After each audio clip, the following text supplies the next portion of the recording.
Eu costumava acreditar que a dedicação acabaria sendo recompensada. Até o dia em que abri aquela velha pasta de documentos. Naquela tarde passei na casa dos meus pais, em Campinas, como fazia todo fim de semana. Minha mãe, Marta, não era muito ligada em tecnologia. Então eu frequentemente a ajudava a cuidar das contas, organizar os contribuintes e digitalizar documentos importantes. Aquela casa de tijolos vermelhos de 2 andares, a mesma que passei quase uma década apoiando, financeiramente e ajudando a reformar, ladrilho por ladrilho. Parecia um segundo lar para mim. Afinal, eu cresci ali. Você pode dar uma olhada nisso para mim? Ela disse, me entregando uma pilha bagunçada de papéis antes de voltar a cuidar das suas orquídeas no quintal. Sentei-me à mesa de jantar, examinando a pilha, até que meus olhos pousaram em um envelope grosso cor creme com a inscrição em negrito. Plano patrimonial e testamento. Hesitei. Não porque estivesse curiosa, pelo menos foi o que eu disse a mim mesma, mas porque queria ter certeza de que tudo estava em ordem. Eu sempre fui a única a me preocupar com essas coisas, na verdade a única que impediu que a família se desintegrasse. Mas quando virei para a página de distribuição de bens, senti uma pressão apertada no peito. Tudo, e eu quero dizer, tudo que meus pais possuíam, a casa, mais de R$250 mil em economias e o carro novo. Até a aliança de casamento da mamãe estava claramente declarado como herança para Lívia, minha irmã mais nova. E eu? Nada. Nenhuma palavra. Nem uma única menção além da linha vaga. Amamos nossas 2 filhas. Apertei o papel, os nós dos meus dedos ficando brancos. Cada memória de trabalhar em 2 empregos para ajudar a pagar o empréstimo do financiamento deles, de dirigir longas distâncias para entregar os remédios da mamãe, de levá-los aos médicos, de cozinhar, para eles não fazerem esforço, e até organizar a casa, já que Lívia nunca se preocupou com isso. Cada um desses momentos não valeram de nada. Pareceu que tinha levado um tapa da existência por causa daquela frase fria e impressa. Ouvi minha mãe entrar novamente na casa, seus passos leves atrás de mim. Camila, você encontrou a declaração? Levantei-me, testamento na mão, e me virei. Minha voz estava calma, incessantemente calma. Mãe, isso é verdade? Ela congelou, os olhos fixos no papel na minha mão. Oh, Camila, isso. O que isso significa? Interrompi.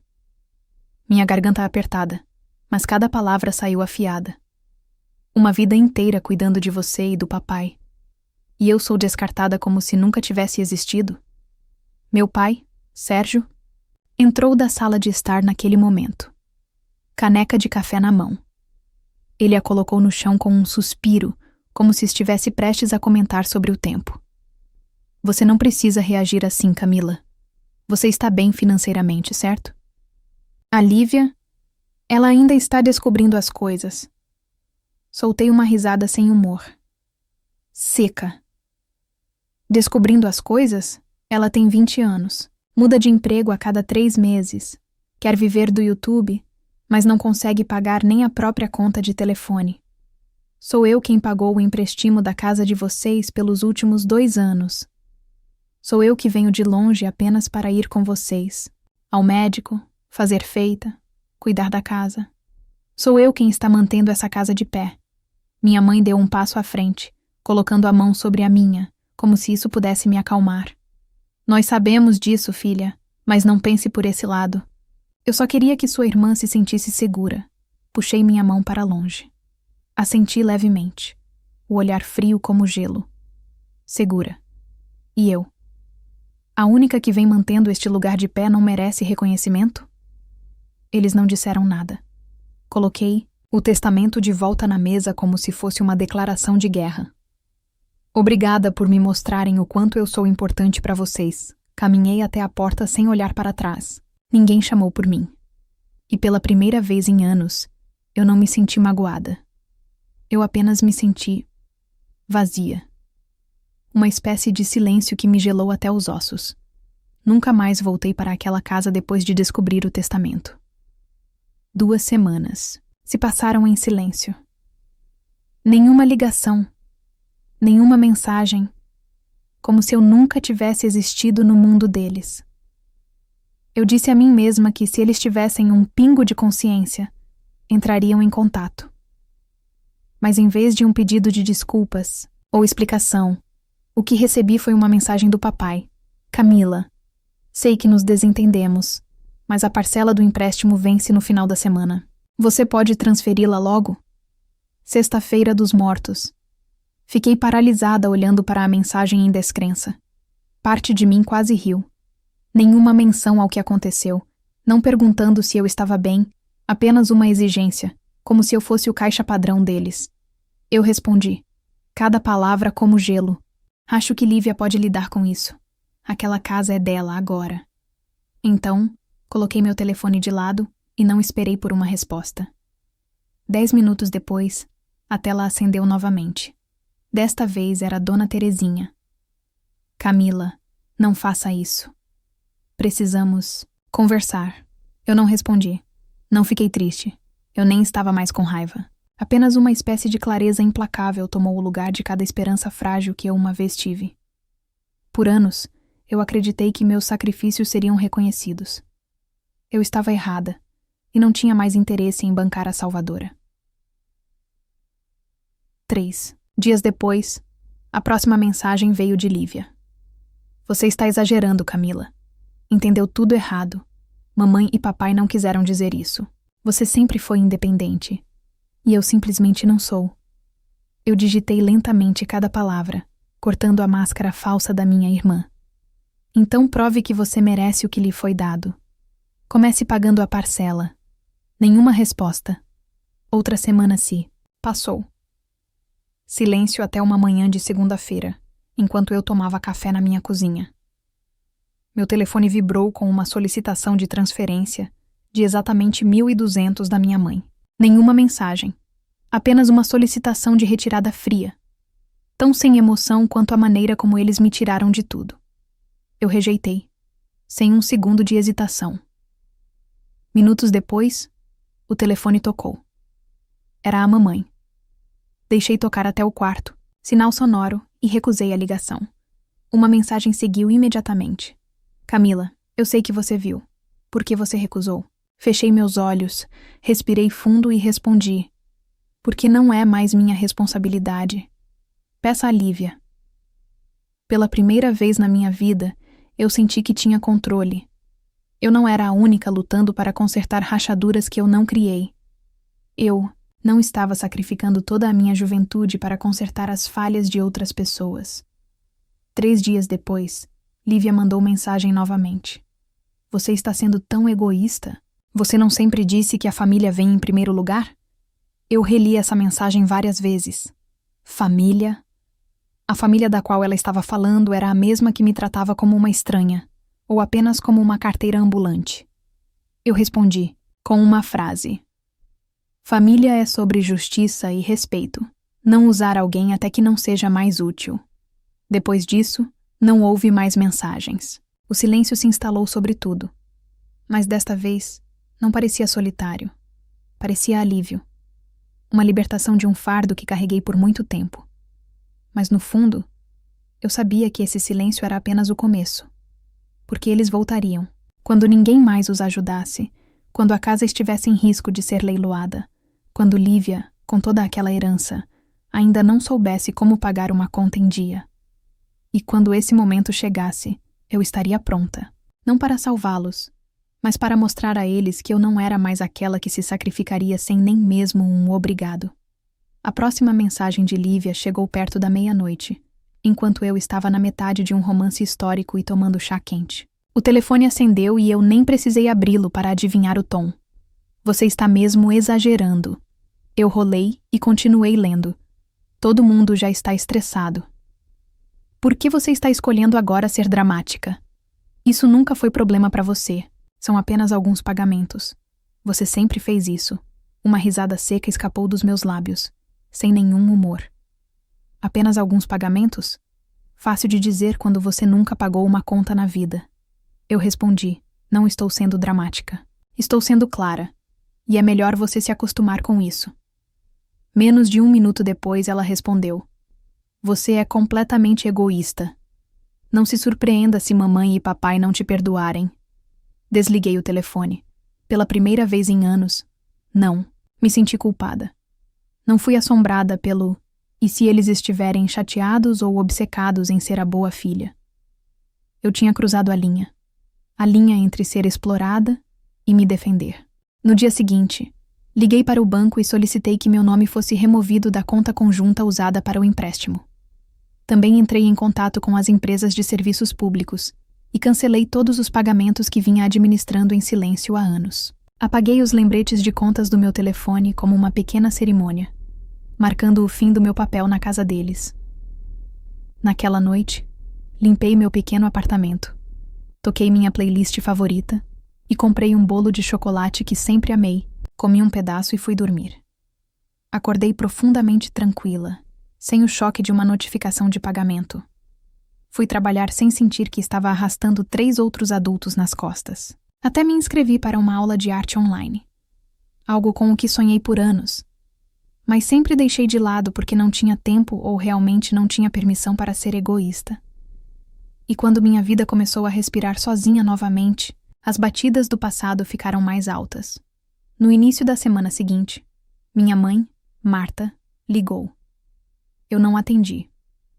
Uma mensagem chegou logo depois, de Camila. Precisamos conversar.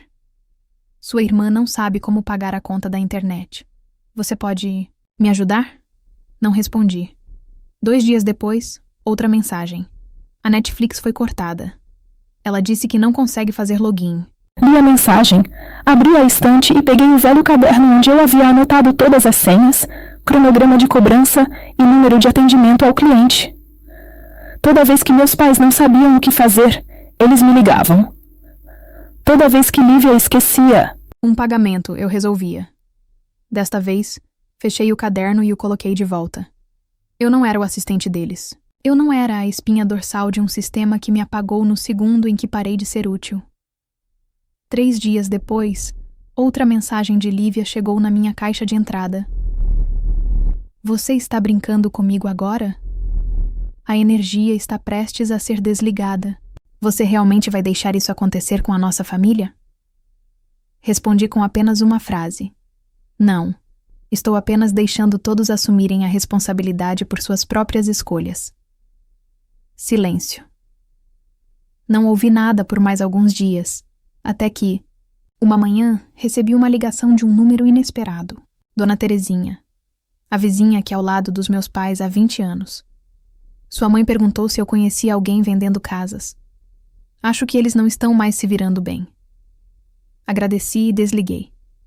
Não me senti presunçosa. Não sorri, mas também não chorei. Apenas sentei perto da janela, observando a luz do sol se espalhar pelas árvores na frente. E percebi algo. Pela primeira vez na minha vida, eu não estava sendo esmagada pelo dever ou pela culpa. Eu tinha escolhido sair do ciclo e não voltaria. A primeira mensagem na manhã de segunda-feira veio de alguém que eu não esperava. Seu Osvaldo, o vizinho, que morava ao lado dos meus pais por mais de 20 anos. Camila, seus pais estão bem? Marta perguntou que dia era. Ela achou que tinha errado a data, mas ela tinha acabado de receber uma carta do banco. Diz claramente: aviso de execução de leilão da casa em 45 dias caso não realize o pagamento. Olhei para a tela. Então aconteceu. Mais rápido do que eu esperava. 4 semanas desde que parei todo o apoio. 4 semanas para a casa que eu uma vez evitei que desmoronasse finalmente começar a desabar. 1 hora depois, minha mãe ligou. Eu não atendi. Uma mensagem seguiu logo após o toque. Camila, por favor, nós realmente precisamos de você agora. É sério. Eu li, então desliguei o telefone como se não tivesse nada a ver comigo. Mas na verdade, meu peito ainda estava pesado. Eu já pensei que esse momento traria uma sensação distorcida de satisfação, mas não foi apenas uma fadiga oca e dolorida. Talvez porque eu estivesse muito acostumada a limpar a bagunça dos Outros. Não respondi. 2 dias depois, pela primeira vez em semanas, Lívia apareceu na minha porta. Ela ficou lá, em um moletom amassado, sem maquiagem, segurando uma pilha bagunçada de documentos. Seus olhos entregaram o pânico. Eu só preciso de 5 minutos, ela disse sem fôlego. Só 5 minutos, Camila. Cruzei meus braços bloqueando a porta. Nenhum pingo de simpatia em meus olhos. Você está aqui para pedir dinheiro? Não é dinheiro, Camila. Ela deixou escapar com a voz trêmula. Eu só preciso da sua ajuda para falar com o banco. Eu não entendo os termos que eles estão usando. Eu estou sobrecarregada. E quanto à herança que você recebeu? Eu perguntei. Meu tom casual como um comentário sobre o tempo. Ela olhou para baixo e murmurou. Está amarrado em uma carteira de investimentos. Se eu sacar agora, há uma penalidade. Eu não pensei que isso iria subir tão rápido. Levantei uma sobrancelha. No entanto, você assinou tudo sem hesitar. Eu pensei que mamãe e papai tinham tudo sob controle. Eles disseram que estava tudo pronto. Eu não pensei exatamente. Você não pensou como sempre. Lívia ficou em silêncio. Eu saí e fechei a porta atrás de mim. Esta é a lição que você precisa aprender. Todo mundo tropeça. Mas ninguém cresce se alguém está sempre lá para pegá-los. Lívia gritou. Você realmente vai deixá-los perder a casa? Eu não vou deixar nada acontecer. Eles fizeram sua escolha. Agora eles que vivam com isso. Eu me virei, deixando Lívia sozinha no corredor do prédio. 3 dias depois, encontrei Matheus, um antigo colega de classe que virou corretor de imóveis, em um evento de networking no Centro de Artes local. Eu estava prestes a contar a ele sobre o projeto fotográfico em que estava trabalhando quando ele interrompeu, com os olhos arregalados. Ei, a casa dos seus pais fica na Rua do Sol? Eu acenei com a cabeça. Alguém da minha equipe os mencionou. Parece que eles estão procurando vender com urgência. Casa antiga precisando de reforma. Alto risco de execução de leilão. Você está bem? Dei um sorriso fraco. Estou bem. Acho que não. Matheus parecia querer dizer mais, mas não disse. Naquela noite, abri meu notebook e vi um e-mail de uma organização de assistência jurídica, na qual trabalhei como voluntária na faculdade. Eles estavam recrutando mentores para um novo programa, que ajudava idosos a gerenciar dívidas de moradia. Sorri suavemente. A vida tinha um jeito estranho de voltar atrás. Sentei-me em silêncio por um longo momento antes de iniciar a inscrição. Não para meus pais, não para Lívia. Para mim, a única que finalmente aprendeu a deixar ir. Eu não precisava mais salvar a velha casa. Mas, se eu pudesse usar o que passei para manter alguém, caso contrário, de cair no mesmo ciclo, valeria a pena. No sábado à tarde, eu tinha acabado de terminar um workshop de fotografia e voltei para meu pequeno apartamento tranquilo, esperando nada mais do que uma xícara de chá quente e uma noite tranquila. Mas quando entrei no estacionamento, vi uma minivan prateada familiar estacionada perto do portão. 4 anos atrás, eu tinha sido coassinante daquela van quando meu pai Sérgio não pôde mais fazer os pagamentos. Transferi o título para ele no ano passado, como um gesto final de confiança. Agora ele estava lá, como um lembrete amargo. Eu saí do meu carro, andando devagar. Meus pais estavam esperando perto da entrada do prédio. Lívia estava um pouco atrás, segurando sua bolsa. Seus olhos estavam cheios de uma preocupação mal disfarçada. Eu não disse nada.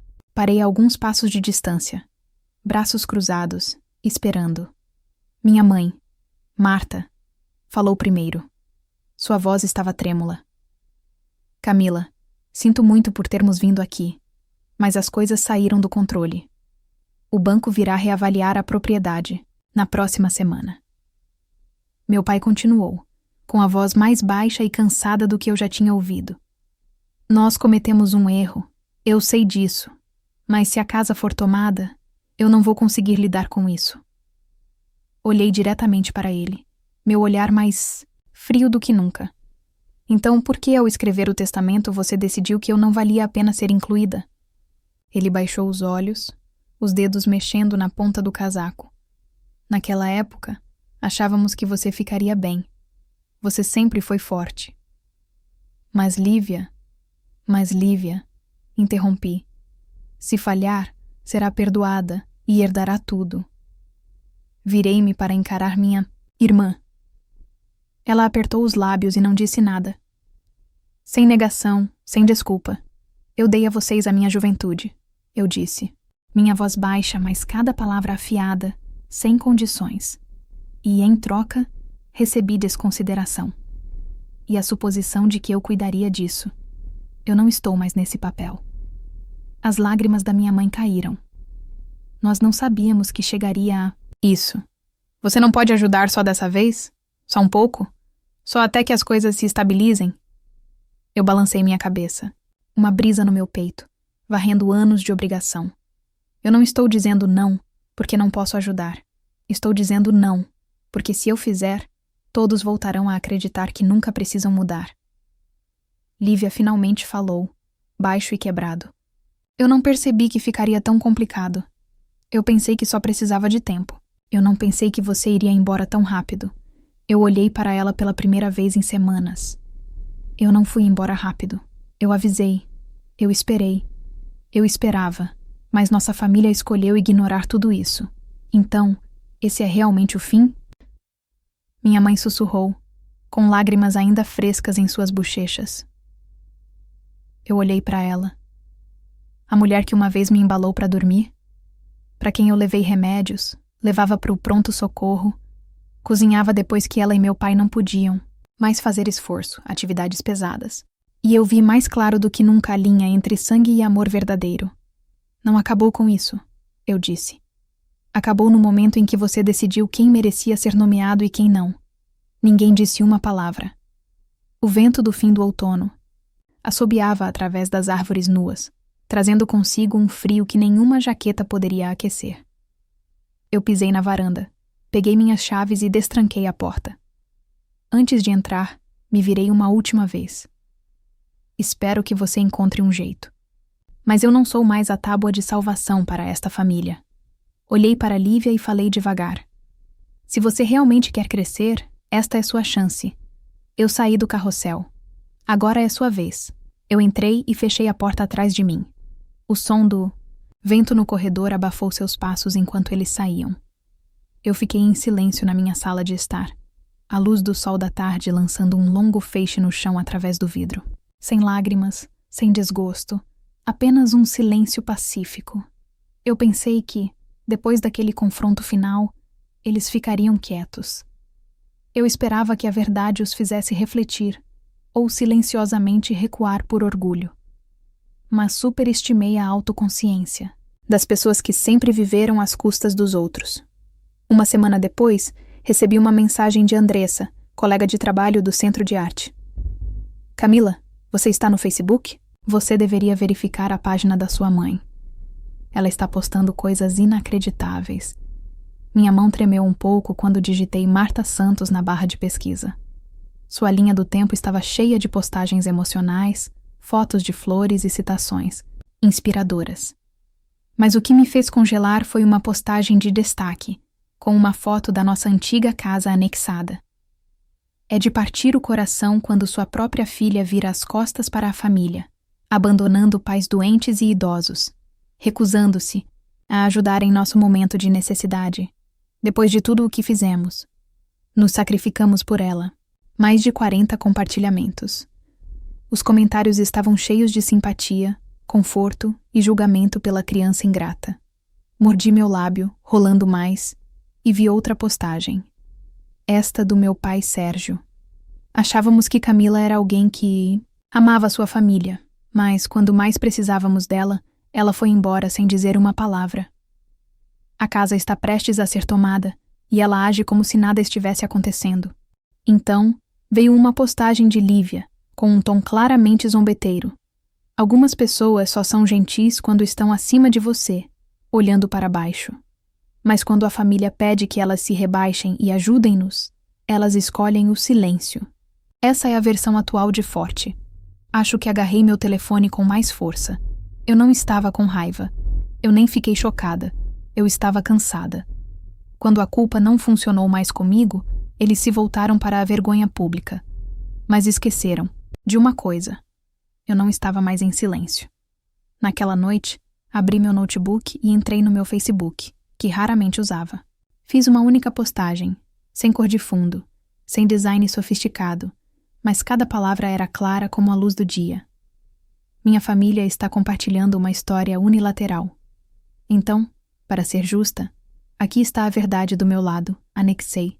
Uma foto do testamento, com o nome de Lívia como única beneficiária. Publiquei fotos dos pagamentos do empréstimo para o financiamento, contas de serviços públicos, seguro, tudo em meu nome. Então, incluí a última mensagem que recebi da minha mãe, pedindo mais dinheiro para salvar a casa, e terminei com uma linha. Meu silêncio não foi consentimento. Eu estava apenas esperando o momento certo para dizer a verdade. Esse momento é agora. Em 10 minutos, o primeiro comentário apareceu. Camila, você realmente fez tudo isso? Não posso acreditar, um velho amigo comentou. Você é uma das pessoas mais gentis que conheço. Não deixe ninguém fazer você duvidar disso. Então, uma por uma, as pessoas começaram a compartilhar a postagem. Alguns que conheciam meus pais se manifestaram, muitos expressaram surpresa. Eu sempre pensei que Lívia vivia de forma bastante imprudente. Agora faz sentido. Ninguém deve ser aproveitado assim, especialmente por sua própria família. Minha postagem se espalhou rapidamente. Não porque fosse sensacionalista, mas porque era real, era honesta e não se esquivava. 2 dias depois, minha mãe removeu todas as suas postagens. Meu pai até desativou sua conta. Lívia mudou sua foto de perfil para uma flor em preto e branco. A vaga movimentação dramática que ela sempre fazia quando as coisas saíam do seu controle. Eu não respondi. Eu não postei mais nada. Eu apenas sentei no meu apartamento, ouvindo a chuva bater suavemente na janela, e pela primeira vez senti a justiça do meu lado. Eu não precisava de um pedido de desculpas. Eu não precisava que eles abaixassem a cabeça. Eu só precisava que eles parassem. E parecia que, finalmente, eles entenderam que eu não era mais alguém que eles podiam manipular. Uma postagem foi o suficiente para acabar com os anos em que fui forçada ao silêncio. E agora, eu estava escrevendo o próximo capítulo. Não sobre mídia social, mas na vida real. Desde aquele dia em que postei, não ouvi uma palavra da mãe, do pai ou de Lívia. Tudo ficou tão parado quanto um lago esquecido após uma tempestade. Mas não o silêncio da espera. Este foi o silêncio da aceitação. Eles perderam a única pessoa que sempre voltava depois que quebravam tudo. Agora eu era o oposto. Eu comecei a viver. Toda segunda-feira de manhã, eu ia ao Centro de Arte para dar minha aula de fotografia para alunos do ensino médio. A maneira como seus olhos brilhavam, segurando uma câmera pela primeira vez, a maneira como viam o mundo através de uma lente, me lembrou que nem todo mundo vê a mesma coisa. E às vezes, você tem que escolher seu próprio ângulo. À noite, eu fazia um curso de edição de vídeo de meio período, uma habilidade que sempre sonhei em aprender. Mas adiei porque minha família precisava de mim. Agora ninguém precisa de mim. E pela primeira vez na minha vida, isso foi libertador. Comecei a fazer caminhadas noturnas, sem pressa e despreocupada. Eu cozinhava nos fins de semana, postava fotos no Instagram, sem me preocupar em ser chamada de falsa. Fiz novos amigos na aula, pessoas que não me conheciam como a pessoa que mantinha a família unida. E por causa disso, eu finalmente consegui ser eu. Enquanto eu estava aprendendo a respirar, do outro lado da cidade, a casa na Rua das Palmeiras começou a aparecer em anúncios imobiliários. Um amigo meu, Marcos, corretor de imóveis, me mandou uma mensagem. Camila, a casa dos seus pais está à venda. Estão pedindo 390 mil, mas sem ofertas. Segundo eles, a única coisa que tem para fazer é consertar o telhado ou a fiação defeituosa. Eu não fiquei surpresa. Quem chamava alguém para consertar e pagava por isso era eu. Então seria esperado não ter ninguém para consertar a caixa de fusíveis, não ter ninguém para trocar o aquecedor de água ou chamar o técnico a tempo. Chega de mim. Aquela casa tinha sobrevivido por minha causa. E agora refletia a verdade. Negligenciada e sem ninguém que pudesse mantê-la de pé. Já em casa, abri meu notebook e tomei um gole do meu café ainda quente. No passado, ouvir algo assim teria feito meu peito apertar de preocupação, mas agora eu simplesmente dei de ombros. Eu não estava feliz que eles estivessem lutando. Eu simplesmente não queria mais carregar o peso de escolhas que não eram minhas. Pela primeira vez em 10 anos, minha conta poupança estava crescendo constantemente. Reservei uma viagem de outono para fotografar as folhas mudando. Comprei uma nova câmera profissional. Eu estava aprendendo a cuidar de mim mesma, do jeito que eu cuidava de uma família inteira. Também comecei a escrever novamente, não posts defensivos, mas um blog sobre romper com a dinâmica familiar tóxica. Algumas entradas foram amplamente compartilhadas. Muitas pessoas me enviaram mensagens me agradecendo por dizer o que elas nunca tiveram palavras para expressar. E em uma tarde chuvosa, enquanto eu editava fotos no meu café favorito, meu telefone vibrou com uma notificação de um site imobiliário. O preço caiu 30 mil na propriedade na Rua das Palmeiras, 218. Proprietário busca venda urgente. Olhei para a foto da casa. Telhas escuras, cerca podre, caixilhos de janelas descascando. Costumava simbolizar a pressão do dever e a expectativa. Agora era apenas uma casa esperando para ser resgatada. E eu não era mais a salvadora. Toquei em ocultar notificação. Fechei meu telefone e sorri. Um sorriso suave, mais leve que o ar, mas mais profundo do que qualquer suspiro que eu havia engolido ao longo dos anos. Eu não pertencia mais ali. Em uma tarde de inverno, eu estava caminhando ao redor do Lago da Liberdade, com minha nova câmera. A luz dourada do crepúsculo cortava os galhos nus, lançando raios suaves sobre a água. Parei, levantei minha câmera e capturei a moldura perfeita. Um garotinho correndo à distância, sua mãe atrás dele rindo e gritando. Naquele momento, percebi que algumas coisas não devem ser guardadas, porque elas nunca foram verdadeiramente suas para começar.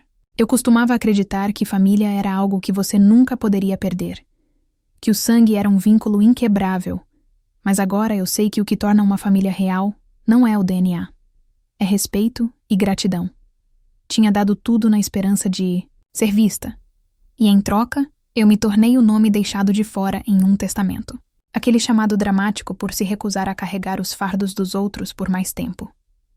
Eu não estava mais brava. Não, realmente. Eu tinha apenas deixado ir. Eles ainda moravam lá, naquela velha casa agora listada pela 3ª vez e que logo seria posta em leilão caso não fizessem o pagamento. Dizia-se que sempre que alguém vinha vê-la, a Lívia tentava agir como uma dona de casa responsável.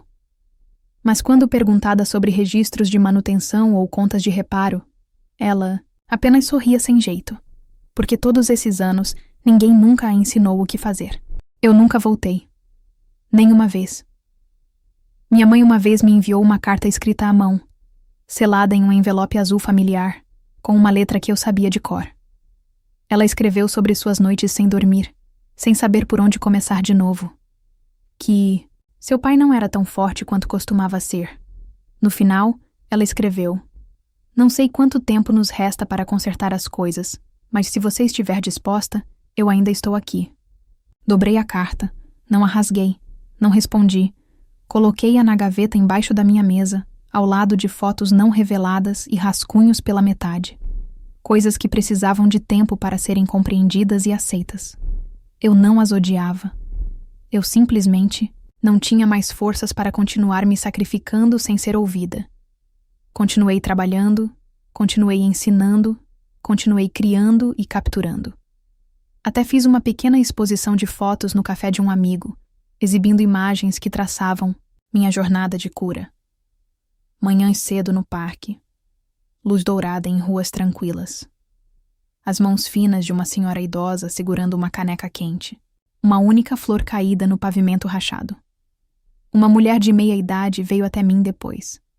Apertou minha mão e disse: Não sei porquê, mas cada foto sua parece estar falando por alguém que ficou em silêncio por um longo tempo. Eu sorri, sem dizer nada, porque ela estava certa. Eu passei minha vida ficando quieta pela paz, pelo papel da boa filha, pela esperança de que dar o suficiente me daria o amor que eu ansiava. Mas agora eu escolhi um tipo diferente de paz. Não aquela que vem da aprovação dos outros, mas de finalmente escolher. Eu aprendi a me amar incondicionalmente. Aprendi a dizer não sem culpa. Aprendi a deixar os outros enfrentarem as consequências de suas próprias escolhas. E o mais importante, aprendi a não olhar para trás. Eles ainda são minha família no papel, na memória, mas eles não estão mais no centro de todas as minhas decisões. Não sei o que o futuro reserva, se será uma reunião ou se as coisas permanecerão como estão, mas isso não importa mais, porque no final, eu finalmente entendo. Família não é apenas as pessoas que compartilham seu sobrenome. Família são as pessoas que valorizam sua presença, aquelas que não tratam sua gentileza como um dever, aquelas que fazem você se sentir visto e escolhido. E se nenhum deles pode fazer isso, tudo bem, porque eu tenho uma família, eu. E eu não preciso procurar em nenhum outro lugar. Minha história não é uma tragédia, é um despertar. Eu já acreditei que o amor e o sacrifício sempre seriam recompensados, que a família era inabalável. Mas a verdade é que ninguém merece ser considerado garantido, nem mesmo pelo seu próprio sangue. Eu aprendi a estabelecer limites, a ir embora quando necessário e a escolher a mim mesma sem arrependimentos. Agora eu vivo com leveza, liberdade e paz. Não porque eles mudaram, mas porque eu mudei a mim mesma.